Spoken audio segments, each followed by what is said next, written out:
And that's all, the only shirt you had in your closet. World's best farter. That's great.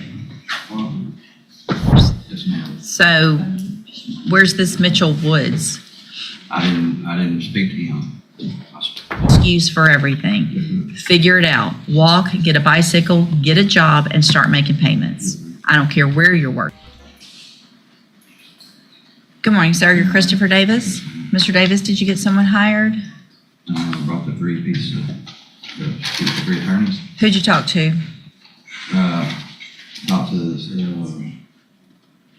the person right here, Crenshaw. Okay. I was trying to get a court-appointed attorney. What other two did you talk to? Mitchell Woods and Brad Jones Jr. You actually talked to those people? Talked to Crenshaw's office, but I couldn't get a hold of him. I mean, he was supposed to call me over. I thought I was going to get a court-appointed attorney. Well, when you were here last time, I told you had to work on trying to hire your own lawyer, and you needed to actually speak with 3 lawyers. Yes, ma'am. So, where's this Mitchell Woods?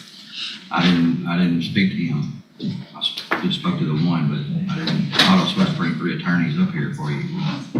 No, it's not just I'm going to write down 3 names. I said go talk to 3 attorneys, at least 3 attorneys, and try to hire them. It's not just I'm going to give you 30 days and you come back and you write down some names, because Mitchell Woods is probably Clint Mitchell Woods, who is a judge down the hall. So you didn't talk to him as a lawyer. Brad Jones has been retired for many, many years, doesn't practice law. So you didn't do what I asked you to do. Hang on. You didn't do what I asked you to do. Here's the key legal insight. When a judge orders you to consult attorneys, it's not homework you can fake. Writing down random names doesn't count. This is about your right to effective counsel, and the court wants proof you're serious. Mess this up, and jail is on the table. And so the result of that is I could put you in jail for not following the court order.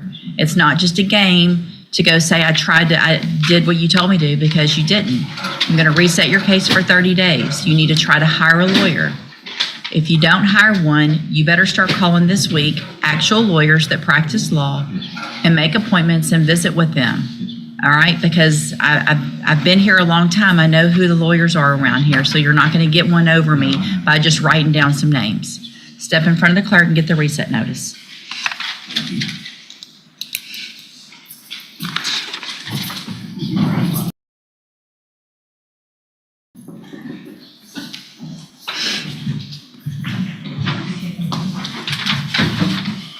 Pretty good. Thank you. Good morning, sir. What made you think that was a good shirt to wear to court this morning? That's all you could find? That's all, the only shirt you had in your closet? World's best farter. That's great. No, it says, I can read it. I see what it says at the bottom. You're in felony court. You need to dress appropriately to felony court, and that's not appropriate. Did you get someone hired? I can't hear you. I talked to Walker. Okay. Okay. Who else you talk to? I can't hear you. Okay. All right. So why didn't you call some others if they didn't call you back? None of them, I don't believe that for a second. None of them answered their phone? Okay. How many others did you call? I can't hear you. That's it. So you called 2 that didn't answer their phone, 1 that didn't call you back, and you didn't think to keep calling and talk to at least 3. You didn't try if you only did that.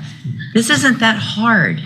The point isn't, just like you just heard me tell the other guy, the point isn't to play a game and act like you call and write 3 names down. The point is to actually hire someone. And you can't actually hire someone unless you really try. I'm going to reset your case for 30 days. You need to get someone hired, or you need to actually talk to 3 lawyers. And if you have to call 20 to get that done, then call 20. Start this week. Don't wait till the week before court. Notice the judge's tone. This isn't just a scolding, it's a warning shot. If you don't hire a lawyer, don't follow instructions, or think you can outsmart the system, your bond can be revoked. Translation: one more slip-up, and it's orange jumpsuit time. Because they are in court. These are just normal common sense things, right? All right, step in front of the clerk. If you don't do that, the next time your bond will be revoked and you'll go back to jail. Sign right there. I feel like I need to start over. I didn't start no. Naquinda Niclese.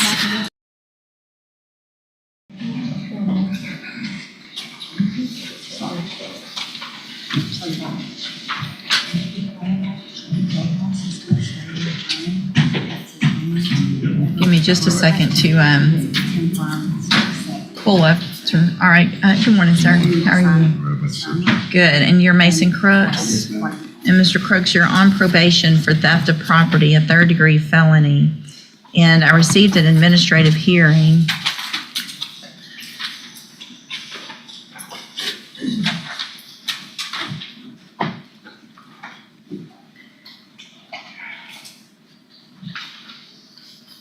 Give me just a second to remind myself.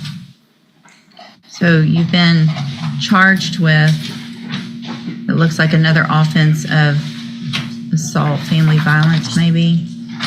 Is that correct?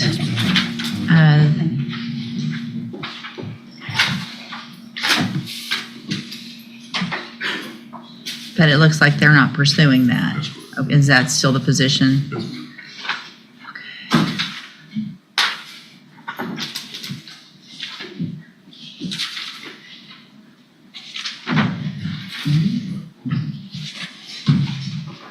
And then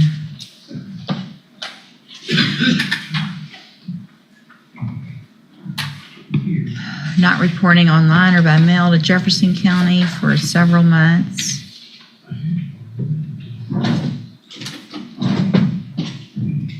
I have a set of proof. I know that was my fault. I had to understand it.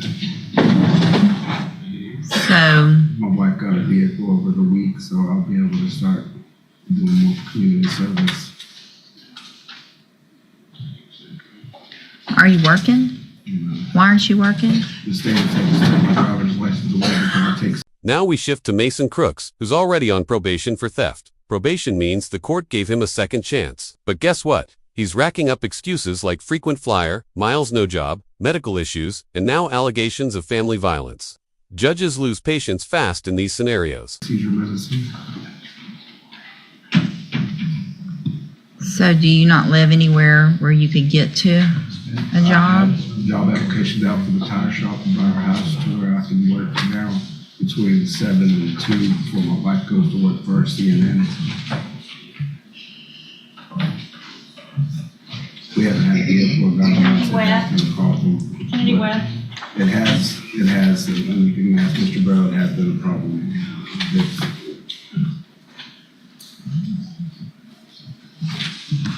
You owe so much money. I mean, He was afraid I wasn't going to be able to get it called up either. I know. I mean, The man told me the other man's going to buy our property when it gets finally cleared, and then it's bulldozers there. I think the thing of it is, Judge, is that Mr. Crooks, he's been on probation for 2.5 years now, being courtesy supervised over in Orange County, and he seems to be coming up with every excuse in the book. And Orange County is just at the point where they just tired of dealing with it, and they're almost ready to return his case back to Jefferson County. Based off of the offense, that is his uncle. right. And so we submitted an order of amended conditions, so, just. The no contact. I got that. Have there been any other issues since the no contact, since that was signed? So, not since the no contact was signed. Had an issue with walking by the uncle's house, and the uncle called into the probation department over in Orange County, reporting him saying that, he's taunting or whatnot. And I advised Mr. Crooks to take another route instead of just going by there.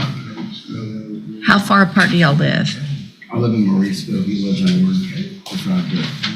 So why would you have been walking by his house? I had to walk through the neighborhood to get to my direction of home. From Orange to Mauriceville? Yes, ma'am, all the houses were instead of 62, 16th Street, I went through all the neighborhoods. I bet there's a number, Yeah, there's any number of other ways that you can go if you're walking from Orange to Mauriceville instead of in front of your uncle's house who we're having all these issues with. Yes, ma'am. That's, Um, do you I understand? made a mistake. Well, but you keep making mistakes and your This is the turning point. The judge is crystal clear. One more violation, even something as small as walking past his uncle's house, could land Mason in prison for 2 to 10 years. No more wiggle room, zero tolerance. That's the courtroom equivalent of a red card in soccer. mistake's going to cost you potentially 2 to 10 years in prison because this is going to be the last time we're in court talking about this. All right. One more call about you walking by a house, showing up somewhere where they are, sending a message, whatever it is, however it is, then you're going to be back in here and I'm going to ask your probation officer to file an MTRP. If you're not paying the money and we're not getting the victim of this paid back, then you might as well be sitting in prison. So it's time for you to get busy. You've been on probation for 2.5 years, and from this point forward, it is not going to go like it has been. There's not going to be an excuse for everything. Figure it out. Walk, get a bicycle, get a job, and start making payments. I don't care where you're working. Get a job. Figure it out. Make a budget. I want that done quickly. I want you to have a job quickly, and I want you to start making payments. Because what happens is if you don't start doing everything you're supposed to, Orange is going to send your case back to Jefferson County. If they do that, 2 options. 1, a motion to revoke your probation because you can't do what you're supposed to do over there. 2, you're going to have to come over here and report and do everything in Jefferson County. So if transportation and all of that's an issue with just getting around locally, it's going to be a big issue if you have to come back here. I understand, thank you. All right, this is it. You're on zero tolerance at this point. Get it all taken care of or you're going to be right back in here. Yes, ma'am. All right, thank you. Thank you, sir. Thank you, Mr. Brooks. You're free to go.